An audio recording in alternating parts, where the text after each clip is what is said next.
வணக்கம் guys, இந்த video பார்க்குற உங்களுக்கு ஓணம் விஷஸும் ஃப்ரீ ரெடிமும் ஃப்ரீயாகவே கிடைக்க போகுது. இப்போ ஒரு சில பேர் நினைப்பீங்க அது என்ன ப்ரோ ஃப்ரீ விஷஸும் ஃப்ரீ ரெடிமுன்ட்டு. ஸோ டீட்டெயிலாக சொல்கிறேன். இந்த வீடியோக்கு ஒரு லைக்கை மட்டும் கொடுத்துக்கோங்க. ஓணம்க்கு பேர் போன கேரளாவில் இன்னைக்கு அடிப்பொலியாக கேம்ஸ்லாம் வச்சு கிஃப்ட்லாம் கொடுத்துட்டு இருப்பாங்க.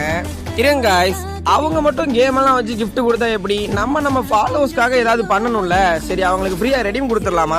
சரி இழுத்து பேசினாலும் போதும், டைரக்டா விஷயத்துக்கே வந்துடுறேன். இன்னைக்கும் நாளைக்கும் நம்ம பேஜ்ல 4v4 ரூம் மேட்ச் கண்டக்ட் பண்ண போறோம். எல்லாரும் பண்ற மாதிரி இல்லாம கொஞ்சம் வித்தியாசமா ட்ரை பண்ணலான்னு. நீங்க ஒருவேளை என் கூட 4v4 ஆட வரதா இருந்தா நான் ஆன் ஸ்பாட்ல தான் ரூல்ஸ் சொல்லுவேன். அதாவது ரூஃப் மேல ஏறலாம், சுத்தி வரலாம், அழுத்தி பிடி, அந்த மாதிரி எந்த ரூல்ஸா இருந்தாலுமே நான் ஆன் ஸ்பாட்ல சொல்லுவேன். கிஃப்ட் பாத்தீங்கன்னா ரெடீம் கோடு தான். அதுக்கு மெயினா நீங்க வின் பண்ணா மட்டுமே போதும். ஃபர்ஸ்ட் வர 2 பேருக்குமே நம்ம ரெடீம் கோட் கொடுத்துடலாம். அப்புறம் என்ன கைஸ், மெயினான ரூல்ஸே என்ன ஃபாலோ பண்ணிட்டு ரூம் மேட்ச்னு கமெண்ட் பண்ணணும். நீங்க ரூம் மேட்ச்னு கமெண்ட் பண்ண அடுத்த ஒரு 5 நிமிஷத்துல உங்களுக்கு ரிப்ளை வந்துடும். அவ்வளவுதான் மாப்பிள, ரூம் மேட்ச் கூட ரெடீம் கோட் சூப்பரா இருக்கும். ஜாலியா என்ஜாய் பண்ணுங்க. Bye guys.